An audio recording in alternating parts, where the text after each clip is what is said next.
Let me introduce Monica, Jimbo, Kang. This is two names and a family name, isn't it? Which I'm very proud to be a friend of. And she has a long trajectory with talks in Oxford and all the best places in the world. I will say, I met her when she was a postdoc in Caltech. She's now at UPenn. You were not a student at Harvard. You were still a student at Harvard. Workshop. That workshop, I didn't remember. Okay, so student at Harvard, then postdoc at Caltech, she's now in UPenn, and we are very, very, very happy to have her now to give a talk in our YouTube channel about the finding isomorphic quantum field theory. So thank you very much. Awesome. So I'll talk about quantum field theories. I'll explain what they mean. So this first motivated coming from physics, and we'll gradually form into how to answer such a question by finding isomorphic quantum field theories. So which is very broad, meaning I won't be able to answer, of course, in general. So we'll put into, in the end, a particular frame of assumptions in the context of quantum field theories and show when they can be isomorphic. So the natural question that I'm trying to answer today is, when do two quantum field theories actually describe the same physics? And that's a very, very difficult question because quantum field theory is very powerful, but at the same time, it doesn't even describe uniquely of a system, of any physics system. So, what is a quantum field theory? Quantum field theory is not mathematically rigorously defined in any sense, especially that it doesn't even have anything unique. So most often times, the easiest way to address it is when you have a Lagrangian. Then you can get exact computations going, but many quantum field theories don't actually have a Lagrangian description. So that's where usually things are very difficult, and all the modern things of approach is really forming to understand such a question. So we don't have a non-Lagrangian theories. What can we really do? We lost all basic handles. So this is where the reason why we call it MaPhyAG, algebraic geometry, handles come in. So it's called a top-down approach. It's actually a technical term, but that means that we have a higher origin of a theory. So last time I came here for lecture series, I talked about string theory and compactification. So that's the idea we're actually going to use today. So for example, we have some 60 manifold. I'm going to put it in non-compact today. That input from the string theory origin. So then all the things that the real space-time theory will be 4 dimensions because string theory is 10-dimensional theory. 10 minus 6 is 4. But everything can be manipulated here geometrically. And with the computations here would be just giving everything about this non-Lagrangian theory that we get here. So that purely coming, that's nothing touched on there, but that physical properties will be encoded as geometric features in there. And in turn, it's giving additional this handle that we can actually utilize. Oh, we don't even have Lagrangian description.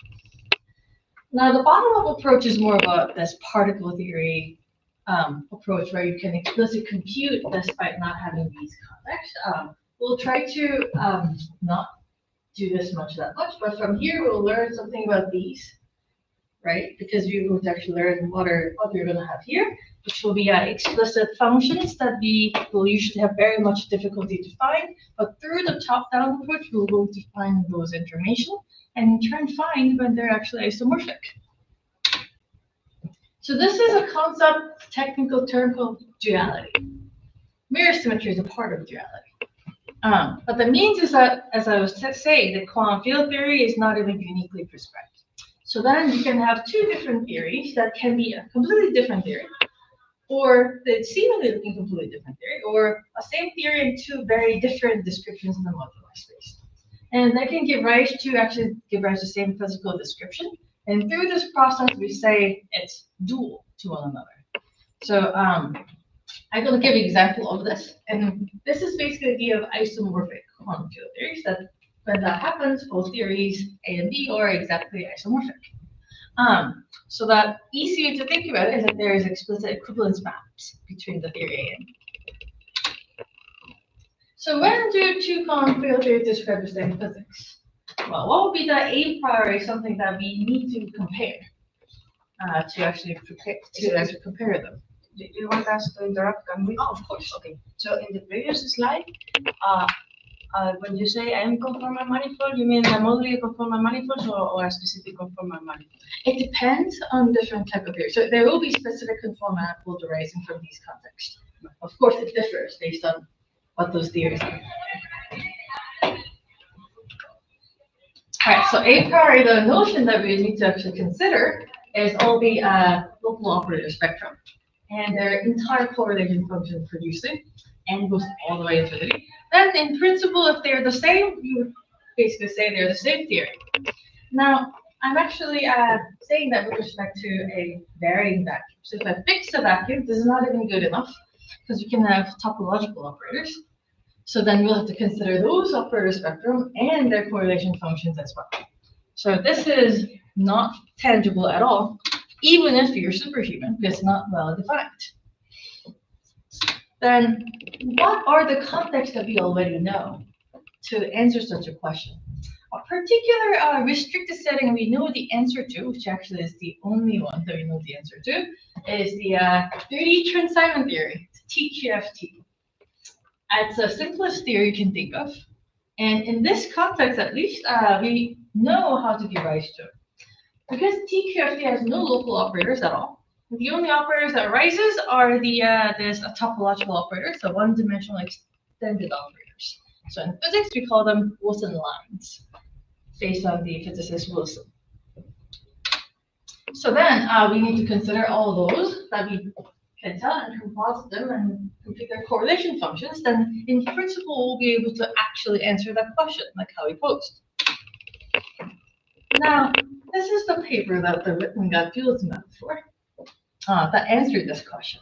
So then, because correlation functions are then dealing with these Wilson lines as one-dimensional topological operators, we can write that with respect to like a circle going around them, right? So then they will form all different type of knots. So we can then have this Wilson line for a given knot at representation blah. Of course, fundamental will be the leading one. We can write them using the holonomy structures to provide these all possible operators and their correlations. Now, how we answer that question is not during individual correlation function computation, but instead, we just answer the whole correlation together holistically. So by using that, we can have, for example, the group to be SU2. Then the correlation function is given as a Jones polynomial, which is a simple knot invariant. Of course, when it's beyond SU2, you'll get slightly complicated one, but nevertheless, not invariant, we can compute them. So these are computable, so we can answer the correlations, and in turn, if the knot invariants are the same, they're the same theories. So at least in this context, we actually know how to answer such a question. Now I'm slightly abusing here because, of course, we're not always in the fundamental representation. Then we'll have to actually deal with color. So it tends to the color comes to polynomial. So in this context, what we learned is that coming up with invariant as a notion is a really powerful way to determine these different quantities. And sometimes when it's very different, we will be able to determine them before even computing such costly invariant. Like if the gauge group is different, not invariant is necessarily going to be different, so we don't even have to compute them. We can just determine that the Trans-Simon theories are just distinct. So that there can be a reduced form of an invariant that if they are different already, you don't have to deal with that further. Marina looked very confused. And I think on the Wilson line, how do you want us to think of them? As it's like a one-dimensional extended object. So it's a topological operator, or you can have it like loops. So that's like a knot, and then you can do all sorts of knot operations on them. So you can basically get all possible. So think of it really like a holonomy around. Okay, in that sense, kind of the effects of the topological. That's right. That's why it's called topological. Yeah.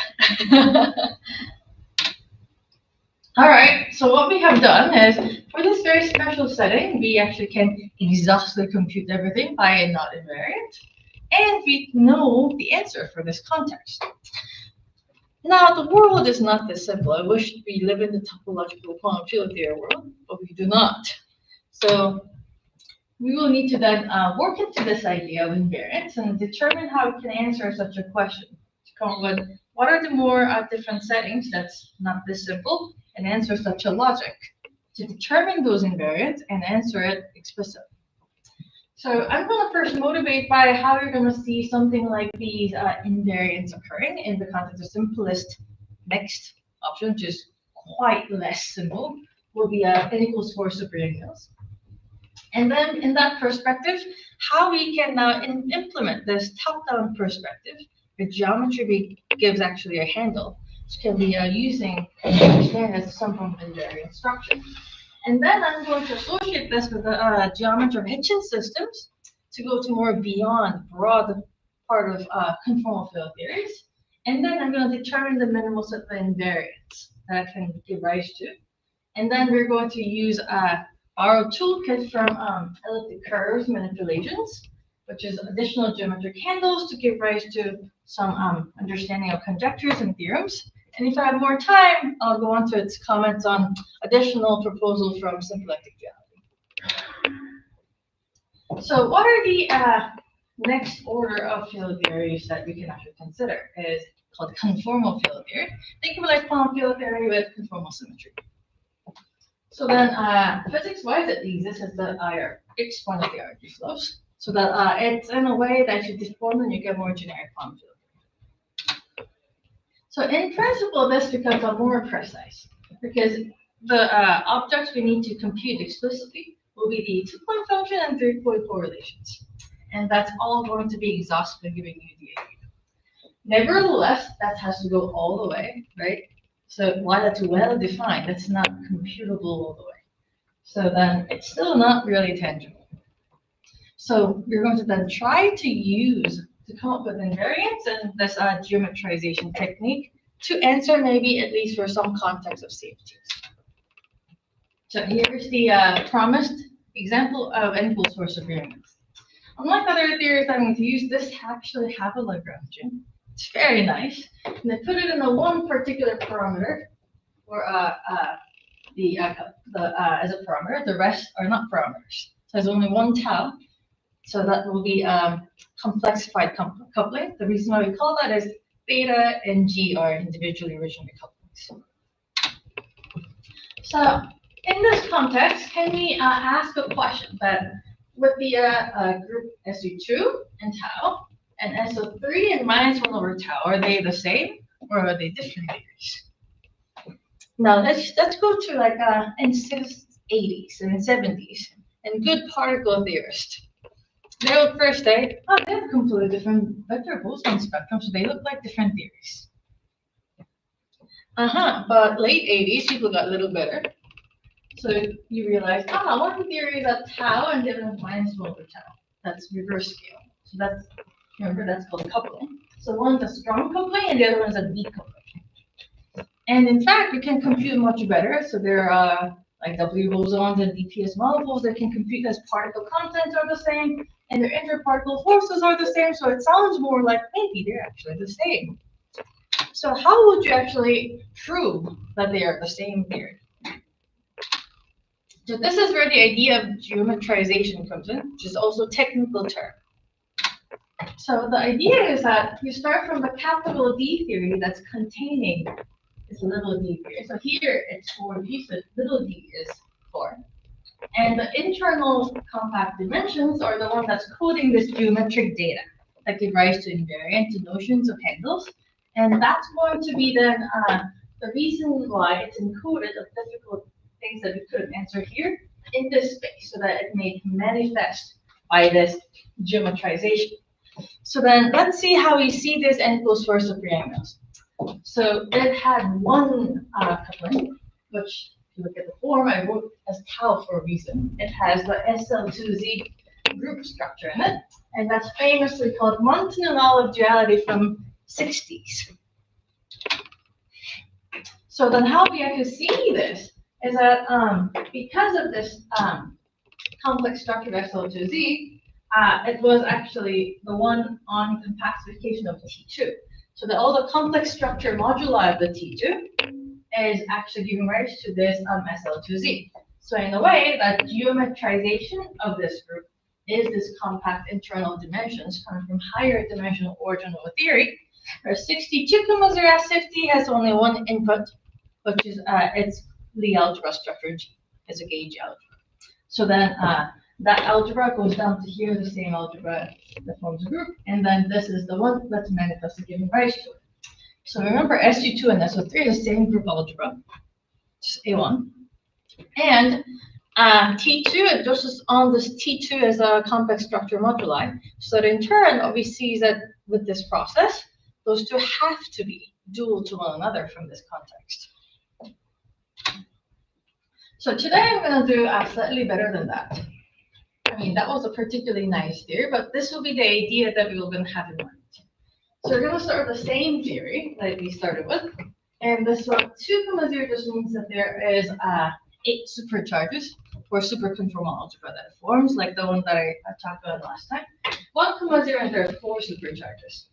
Because this theory that we have is going to be only 4 supercharges, and earlier n equals 4 meant have 8 supercharges. And so these are the theories that we're going to look into that has 2 different geometrization origin. So this is the same thing that we had right before, right? This, instead of T2, I'm going to put Riemann surface of genus G and n number of punctures. And then the other side, I'm going to put T2, but I'm going to put a different theory on top. All right, so let's do the left one first. So we first start from the same theory with only single input of the algebra. This one you can get actually coming from similar process.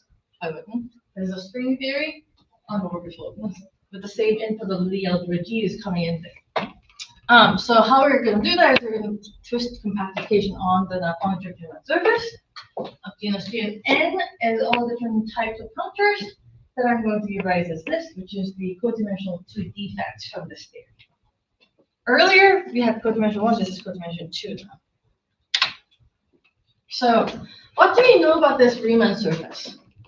So this has to now satisfy Hitchin equations that I'm sure in this room people are very familiar with.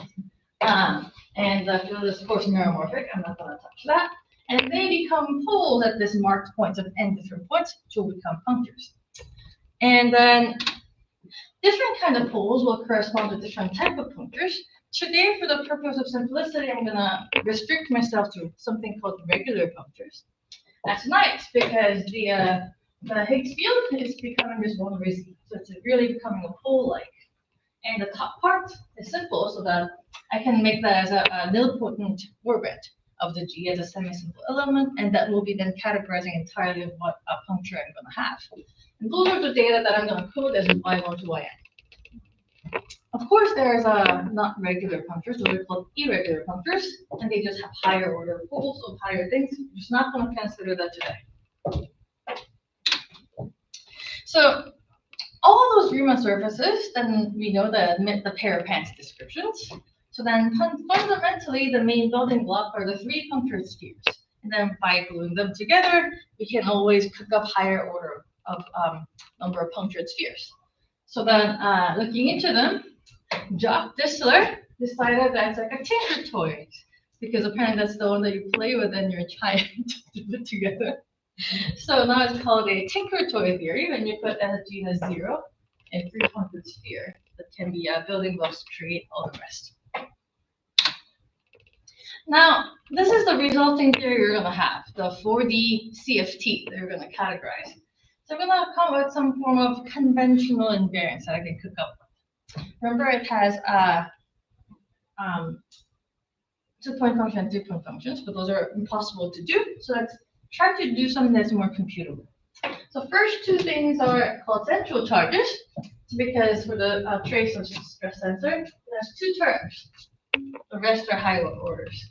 And this is a Biot tensor, that's the Euler density chart. And those 2 are the one that's giving rise to a number of operator contents. You have the vector multiplets and hypermultiplets. As you can see, it's just linear relations of these 2. So these 2 are the just integers, or generally just rational number that categorizes some version of degrees of freedom because it just relates to numbers of particles. Now, beyond just that, we can also detect like symmetry group. Like earlier in TQFT of 3D Chern-Simon, we just could look into the group structure. So if the group is wrong, forget about it. So this is the global symmetry group. And then it comes with additional one. This is the correlation of the currents that is producing. This is also numbered. And that's called flavor central charge. So that the group structure and then that number has to be also the same. Now these are very easily computable too there, but we need to do technically all possible operator spectrum. So another thing we need to do is do the Seiberg-Witten curves and then compute is all Coulomb branch operator spectrum. And in addition to that, we also need to do Higgs branch spectrum because those are missing operator constants, which is not computable. So instead, we can use something called Schur index and Hall-Littlewood index. I'm going to define accordingly. It's actual index, but it counts some version of the closed sector of operators. And both of them both contains Higgs operator spectrum. So then that's only computable by series, and so that you can only do up to some computable order, so that it's never going to be a complete check because you can never actually get it entirely. But this will be some version that you can write as conventional invariants from looking into just the first spectrum, the operators. So what is the first global symmetry that we look into? So for Tinker-Toy theory, we have three punctures, right? So now puncture is going to be enabled by explicitly the nilpotent orbits of them, because if you remember, that's the one that was the only element that we need to have, because that's where the Higgs field become poles. So then by Jacobson-Morzel, I can just say it's equivalent given as just embeddings of SU2 to this gauge algebra of the isomorphism. So then the image of rho I'm going to denote as SU2x because I'm going to use that for the logic a little after. Then coming from this theory to determine what's the global symmetry that we find. Now this is the centralizer of this embedded rho associated to that puncture, and so that should necessarily commute with the image of this SU2x. Then the full flavor symmetry needs to iterate on NS3 because there's three punctures of individually those 3 times. So then what we're going to have is just iterating that is the structure that we'll first compare, which was after the second one.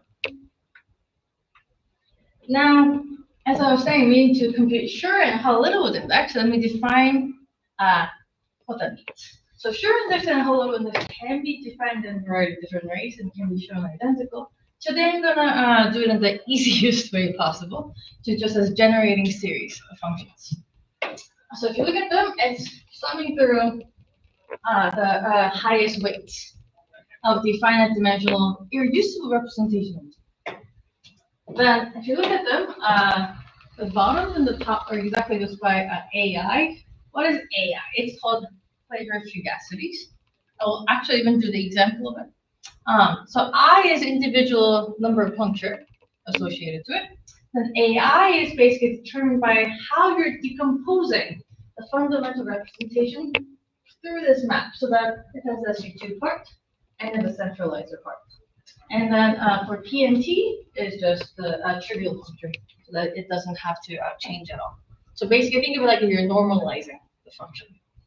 So then individually, we need to understand the first function that we're going to really have. So these functions are basically determined by how you're restricting this adjoint representation from this map then. So then don't forget we have this and the rest centralizers. So then on here it's just SU2, so you can get the irreducible representations of those. And this does not need to be a simple algebra. It can be composite of however many, and you can include U1. So that in turn can be possibly reducible representation. So by doing that, you can actually iterate it and write it as a series sum, and you can get the individual functions like this. So this is the decomposed nicely together. You can see it's not decomposed with respect to the characters. That's statistic exponential, so you just iterate them. And it's just a simple function of P and T. So the algebra G was reductive or semi-simple? Was semi-simple? Just simple. Well, it can be semi-simple actually, but yeah. So on here, what you should think of it is, so the algebra G, I'm going to only talk about ADE type. Yeah. I can do more, but it's more complicated. That one actually, the reason is because I have to do the irregular punctures together with it. But yeah, so I don't want to do that today. Simplest for today. All right, so there's one more function that we need to understand. So the top, it's a character decomposition. So you can tell by looking at it, oh, that's an index. Easy. So the Hall-Littlewood index needs to be a little more thought of, because you change the basics, not just the characters, and called this. It's called Hall-Littlewood polynomials. And you can see how it's being tilted. So first of all, it has a normalization factor that's coming from full bio group. And this is the weights that's going through. And then this is the sums that you're going to take. So all the positive roots, you're producting over. And then you're going to basically weight it correctly. And then summing over and then normalize it. So that's basically new bases. It's a clever basis, basically. And people who came up with it as Hall-Littlewood. So then you can look at naive look at them. You will probably be like, but Monica, it doesn't depend on AI. So why does that depend on AI? It's hidden there because once we choose the basis, we're choosing a basis for this weight lattice. And that weight lattice choice is basically this AI, right? Because how we represented them. So that's actually exactly that choice one-to-one with AI. Very good. So now that we can compute this, let's do a simplest example. So first of all, let's consider a specifically G equals SU4. Then I'm gonna pick 3 different punctures. Remember, it's like a nilpotent. So for that, I can just write as how it decomposed. So 2 squared means 2 times 2, so 2 plus 2. And the 1 to the 4th is 1 plus 1 plus 1 plus 1, and another one exactly the same. So then, how do we compute them? First, we can compute characters. This we all know how to do, right? And then I'll use this to compute the Schur index, this KS function. If you remember, I gave explicit expression as a sum over all the characters with respect to the representation in the P. So you can compute it very explicitly. So this is the one using this. So that requires for the characteristic of 3, because that's the adjoint, so we can compute them, and then we put them together. So that's very easy, right? So let's put them together. So then, as you can tell, Schur index is written like a series decomposition. And yes, I was very lazy to not go beyond first order, but you can continue them. At best of your memory space of your Mathematica, basically. So now that you can compute them, you can probably viably say that it is indeed an index because with respect to a polynomial sum of characters, right? Every single thing was written in that form. And you can actually do it much more nicely with flag varieties, but it's not very easy. So let's put it as this is already sufficient enough to determine them. Now, what does these really mean physically? So individually, we can define a closed sector spectrum. So that Schur index counts all the operators inside the Schur sector. Hall-Littlewood also the same. And both of them contain the Higgs sector, the Higgs branch. And so that you're just counting redundantly this information with the hope that by having those two, we can actually determine the Higgs branch spectrum entirely. Do you think that this Hall-Littlewood. Are they giving us some kind of topological information of the... Better than topological because it depends on explicit information of how representation changes. Because that's a geometric information. Okay. So like probably the context that you might see more often is you define the flag variety and then you compute as the index sum from it, and that's Hall-Littlewood. And then they are special cases, no? McDonald polynomials. That's right. McDonald polynomial is also something you can write. Actually, there's something called McDonald index. Yeah. But it's redundant by those two. So McDonald index is entirely contained in Hall-Littlewood. Okay. Yeah, but you can also look into them. Sometimes looking into that gives us more interesting behavior of how it grows and stuff like that. But in this context, you don't need it because it's redundant. Okay. Sounds good. So then the first question is, okay, so that's great. Would that uniquely just determine them? Are we done with just coming up with minimal invariants? Unfortunately not. in low rank enough cases, so that if the algebra is low rank enough, these data will suffice entirely. In fact, even subsets will be given to be uniquely characterizing the theory, but high rankings, high rank theories, this actually fails very explicitly. It's more because you cannot compute beyond certain level, and they're supposed to differ in here like to like 50, 60th order. There's no way I can compute that. That's pretty much the reason why. No rank, you mean? The rank of the gauge algebra. Yeah. All right, so that now you learned that, I'm gonna give you an example. I mean, this is what physics is good for anyway. So there's something called Minahan-Nemeshansky theory. What that means is that this is the easiest way to put it. It's a rank 1 theory of this type of CFT, and the Coulomb branch generators is given as just that one. It's getting to maybe 1 6, and the central charges that I told you it's a rational number is just that. So in this way of describing geometrically with like punctures, you can write really infinite series of the theory that describe this.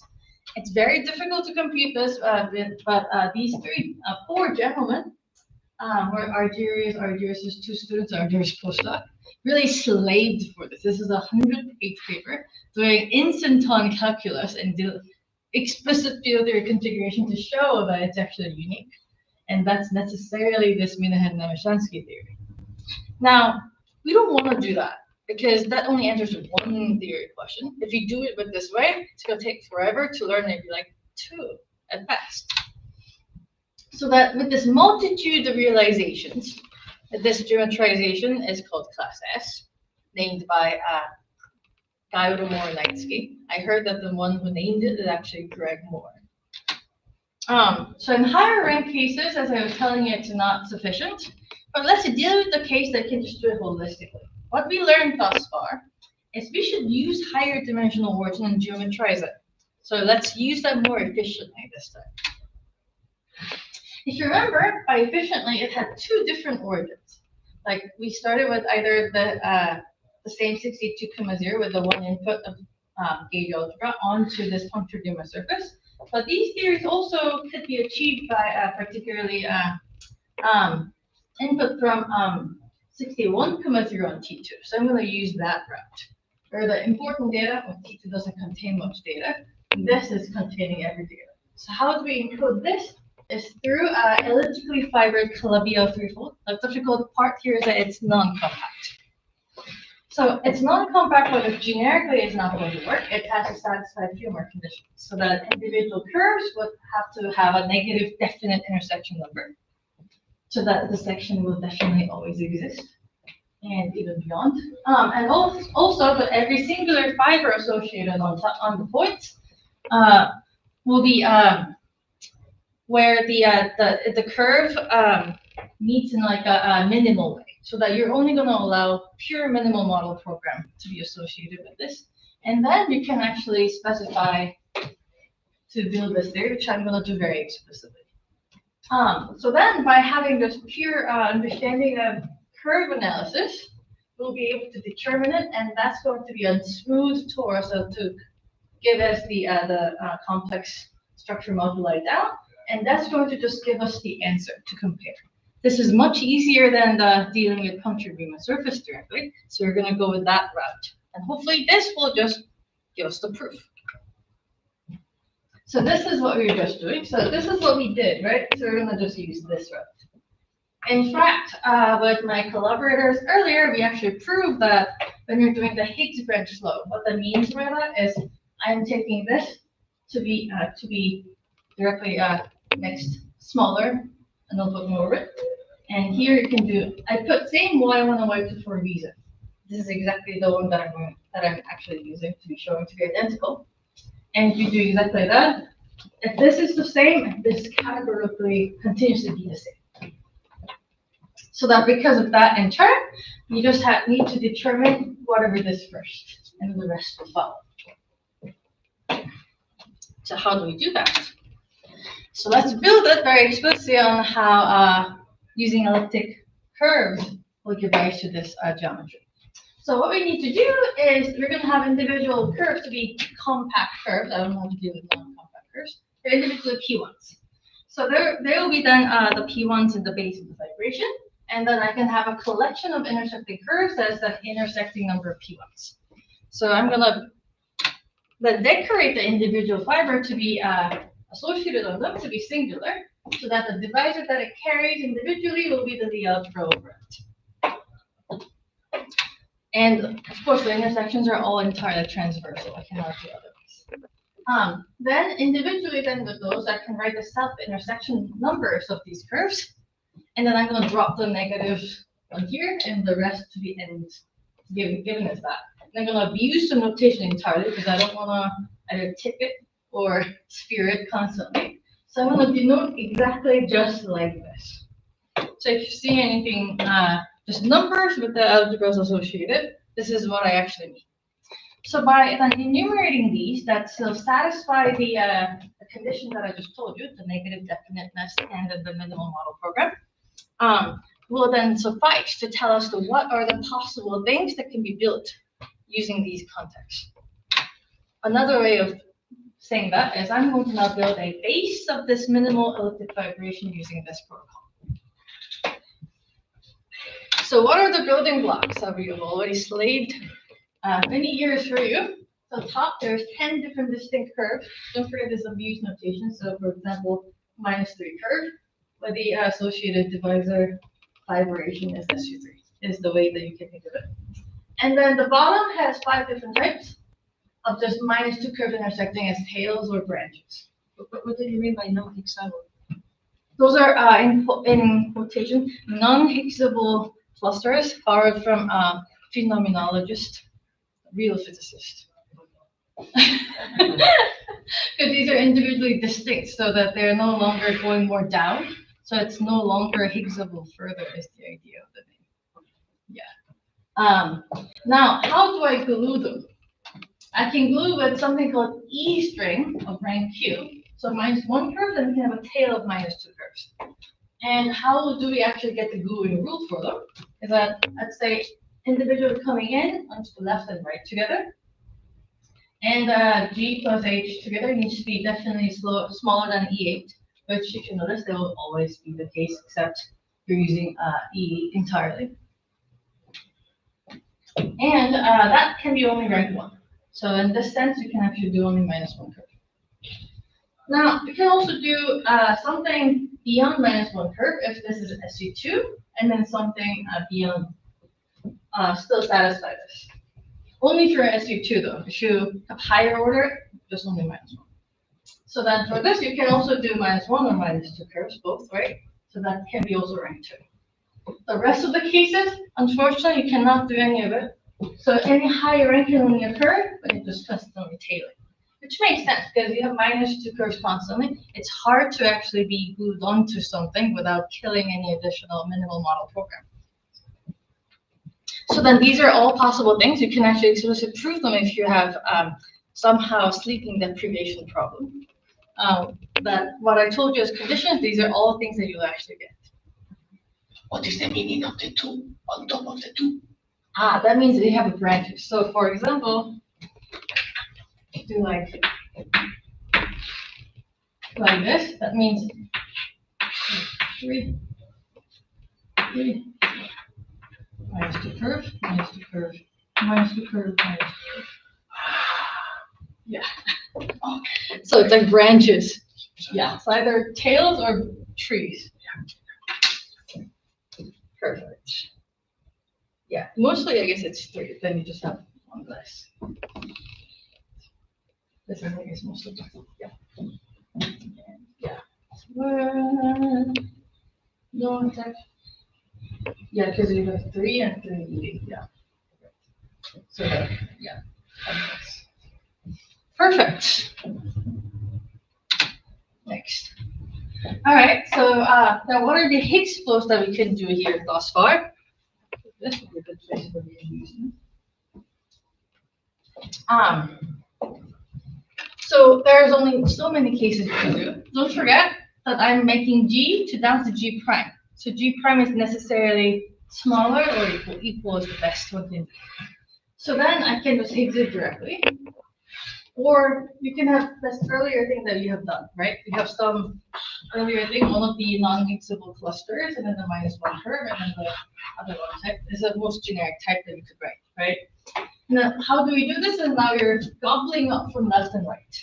So that what we get is what we ended here is now a -1 less. So if it hit -1 curve, which is not possible, there's a reason for it, you cannot do this. So then now you're gonna have to touch and curve the G prime and H prime, and that's completely still okay because don't forget they combine G plus H as EH, so reduced version will be definitely under E8. You can do the single one too, just do it one-sidedly. Now this is the weird part. So there was one case that you could do. If you just glue only on the left, you can just have however many long tails of -2 curves you could still have. So you could have this E strangely split into 2 by this moving into the middle. So they can have K and then the rest, Q minus K to be there, and then it just sits right in the center. But it has to be bounded by -1 curves from both sides. Because -2 curve intersecting was the main problem. So these are all possible Higgs flows that you could categorize, and you can do it accordingly. So now that we have built the base elliptic vibration and how it changes under the Higgs flow, let's actually show that this is really the way to show these theories that had difficulty. Don't forget, it was really difficult to compute the index and everything. By using that, can you just show that and prove that without doing all this difficulty? So what are the things that I'm going to consider? Of course, I'm not going to consider more generic as a whole because, first of all, that's a mission impossible. And two, I can be also a little clever about chucking things out. That's never going to be the same. Like the genus of the Riemann surface is different. Very not possible to be the same. And the 62 conversion means the Lie algebra, G, which was a single input. If they're different, they're necessarily going to be different, right? That's what we learned from the Trent-Simon theory. Symmetry is wrong, never going to be the same. Now, also going to only differ by the 2 punctures. I'm not going to differ by the 3 punctures because that's a lot harder to deal with. So I like graphics. This is what I am doing. I'm differing by just 2. So all the rest information is the same except these 2 punctures. Though I'm going to use just Tinker Toy models for everything, so that will be just n is just 3. Why can you do that as a Tinker Toy model of all that? Well, that's because we'll actually constructed this accordingly, and how we're going to cleverly do it is basically the issue. So evidently, we already know that if inherently it looks like conventional invariant is going to be differing, you should just chuck that up. That's never going to have a chance. So we're going to just look at central charges and flavor symmetry algebras, and so that on the integer associated, the number associated with it. Up till here is very easy to compute. Remember, the problem was that the operator spectrum was hard to compute. So I'm going to put the reduced form that's directly computable, so the dimensions of this individually. So I'm going to call them reduced invariants. So then I'm going to then this to be checked individually, and that will be easily checkable. Now, why can't I just take it into just looking into Tinker Toy as just 3 punctured sphere? Not just decomposing it, but how can you actually tell what would be the correct thing to consider? The reason is because I can always have this complex structure moduli. Remember, that's why we even have the T2. And then I'm gonna have this complex structure moduli of this Riemann surface to be intensely then parametrizing all the possible deformations, so that I can take it furthest away possible. So that's the degeneration limit. Then you can just have the tails to be taken out. So then what is this is all going to be raised to is changing and feeding of the information of a single puncture to be different. And then categorizing all the possible punctures already done by my collaborator, Jacques Dissler. So let's use the already existing toolkits and then just answer this question. That's a lot easier to do. And in fact, you can actually check all this possible degeneration limit of orbits in his website or catalogs, and can literally click inputs that you need, and it'll just tell you full entire information about it. It's quite fascinating that you can actually do that. So then what it resorts for us to do is now construct this now suitable pairs of these 2 that's going to have the same invariants in the end. So I'm going to put one more thing on top because these have same reduced invariants to be identical. So what it means is that the global symmetry between the two has resulted to the same. That makes sense, because if symmetry is different, we're never going to have the same thing. All right, so then let's answer this question by looking into 61,0 theories, which are coming from this looking at elliptic vibrations. But that means you deal with this now new orbit O as the puncture. In fact, that's identical to having the n minus 2 number of simple punctures. So that can decompose into those. And then simple punctures can be then associated individually with subregular nilpotent orbits. Then I can answer the following question by answering the top one instead. So these two top are the same complex structure moduli preserving deformation, and this will be definitely has to be identical. So you're just lifting the question to over the top, that when the interacting sectors of these two can be actually the same. So for n large, they're actually not isomorphic, which is matching with the case that high rank or high cases, it's never working. We will have to see it very explicitly as an example here. This is actually the reason why I use slides for these type of talks, because I can never write this correctly. So if you do this, over here, it's on the SU2, this one has none, right? And the reverse. So then in turn, these two curves are never going to be identical, right? SU2, this has to be there and it doesn't exist. Doesn't exist, right? So it's not actually the same curve. So they'll generically not going to match. So the number of the curves are, remember, associated to n minus 2 subregular orbits. So when n is large, it's not going to work. Now, let's put a specific example here. I'm going to do actually better than this, but let's consider an example. I'm a physicist. So this is when n is equal to 4, low enough. So if you look at this, I can compute everything explicitly, and you can get the same curves. It's an exactly isomorphic geometry that we're going to find. So necessarily, they're going to be identical theories.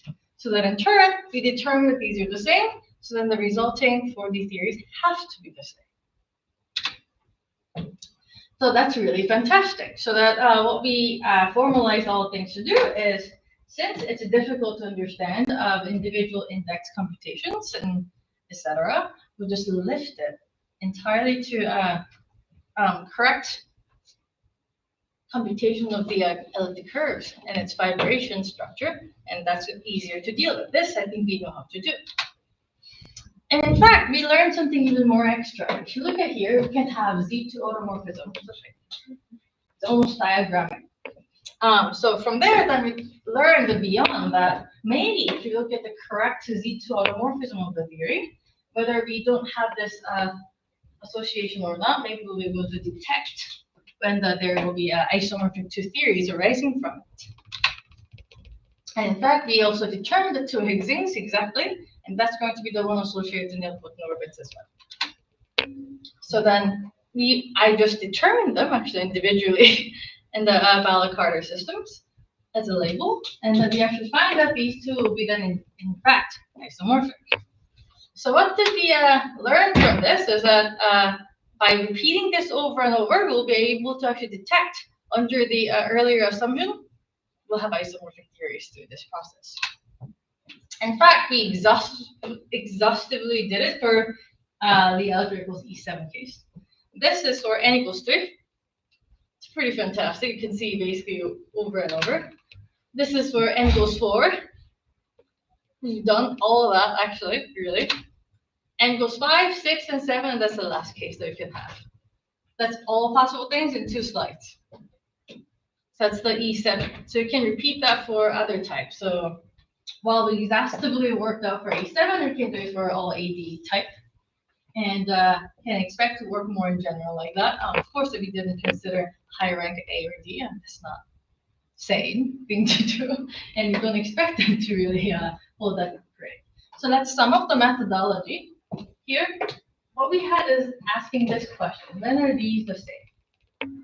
Which had individually the coming from the Riemann surface structure, and it could be also coming from this T2 with the base of the elliptic vibrations. And from there, we looked into their explicit curves and detect when they're isomorphic. And then notice that there is actually the higher one coming from there with a Z2 automorphism. So then by looking into them, we'll be able to always answer the infinitely many pairs of theories arising in this context to be determined. So what's the first direct consequence? I mean, we proved when they're isomorphic in this context, but we actually learned better here. What we learned is that remember the Schur and the Hall-Littlewood index is an infinite series, and it doesn't necessarily need to tell you that it has to be admitting a closed form formula. But it's not possible to be identical if it does not admit a closed form formula, right? And so that first we know that Schur index and Hall-Littlewood index of both have to be the same. So in turn, it should be closed formal. Because otherwise, what does it mean to have an infinite series being identical?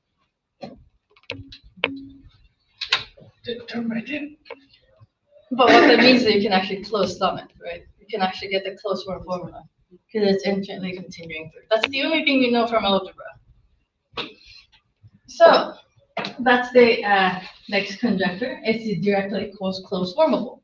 So that in turn, we will need to have some form of quasi-modular structure arising in these contexts of indices, which makes sense because in a sense, if there was no modular structure, we would not be able to write these as something to be compared or explicitly considered. So in a sense, it makes sense, but it's a kind of a direct conjecture that can happen. Now, of course, I only looked into theories that I can use all these algebraic handles with explicit fiber structures, but it doesn't necessarily need to admit them.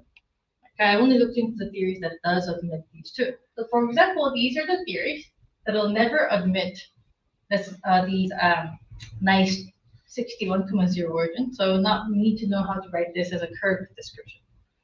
But if you're choosing this among these four that's related by the explode, this took 8 hours and 2 days on the cluster of Caltech to compute. See, it only went to the tau to 10th order.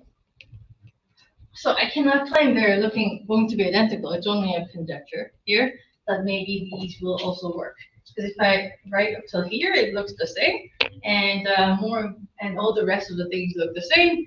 Again, I cannot claim that for sure. But the reason why I really claim that for sure is that the 6D perspective from vibration gave us a hint to look for a correct Z2 type of automorphism. So that from there we can infer maybe these will have a chance, but we'll need to come up with an idea how to actually prove them or do better, which I have no idea how, other than looking into the Z2 as the answer.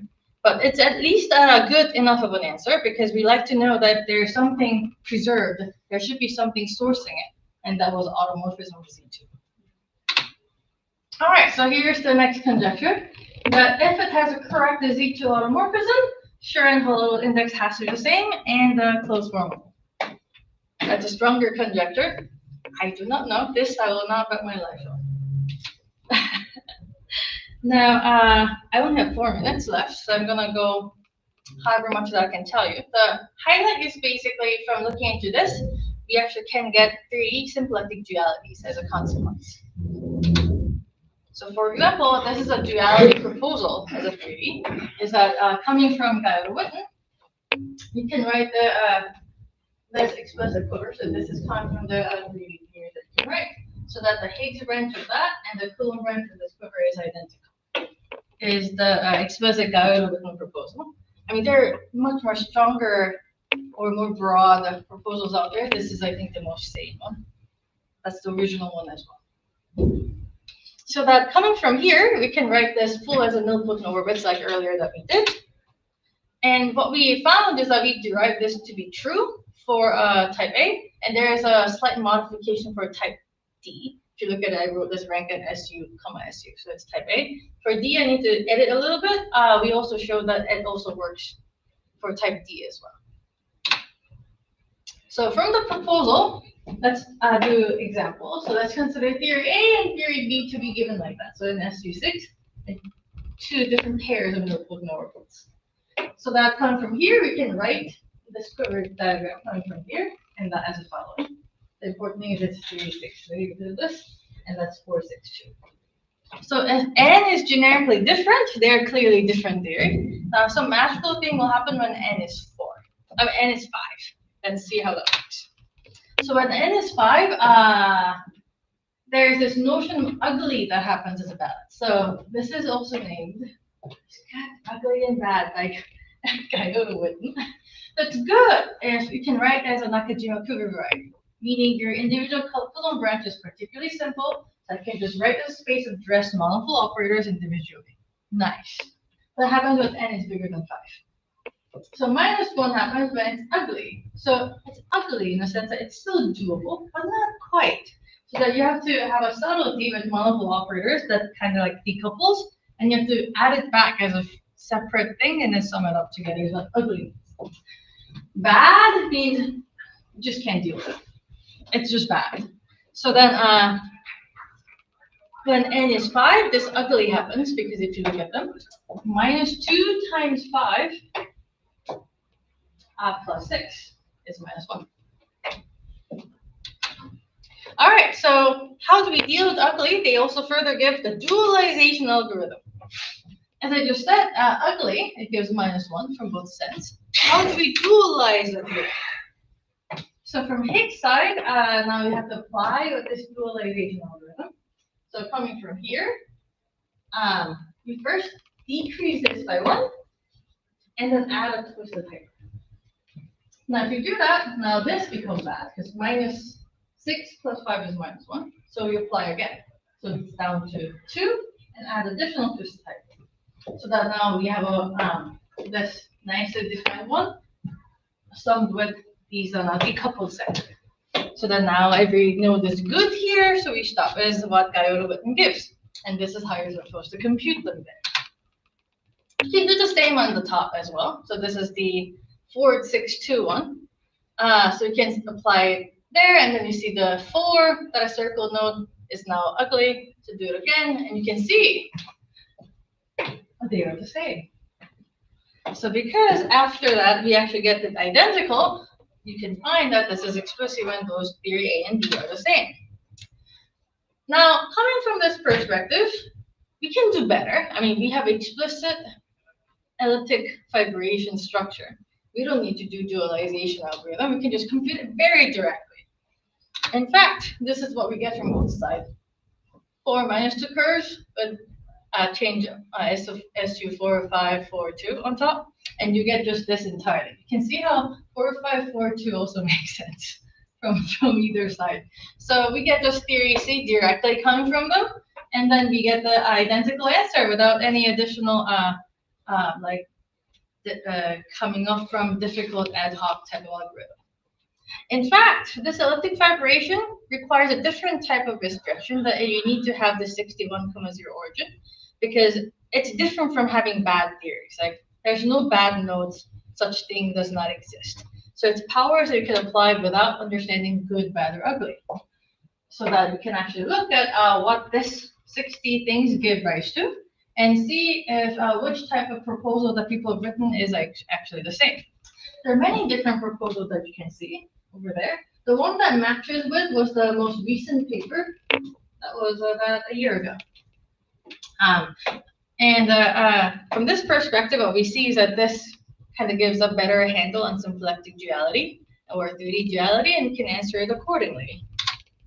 Thank you for listening. I think I made it exactly 1 hour.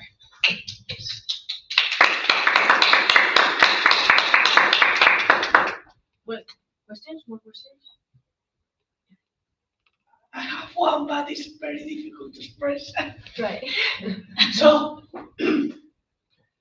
the question is, coming to your first example, that is Chern-Simons. You said that if I can compute the correlation function and the correlation function is the same, then the TQFTs are the same.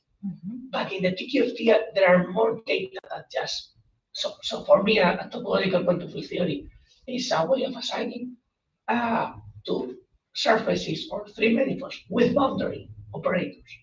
So it may happen that for the operators, the things are different, but when you glue together to get closed manifolds, what you get is the same invariant. Is that possible or not? Well, you're referring to now 3D TQFTs. That's not just 3D Chern-Simons. The one with the tri-vero TQFT, I guess, and different from Russian Tikin TRIF type of DQFT. This one is just strict theory Schur-Simon. That's why we could do it that way. Those you have to also consider a lot more invariants. Yes. Oh, so, okay. Perfect. Thank you. Your voice is so good. More questions? Perfect. Let's take the figure again.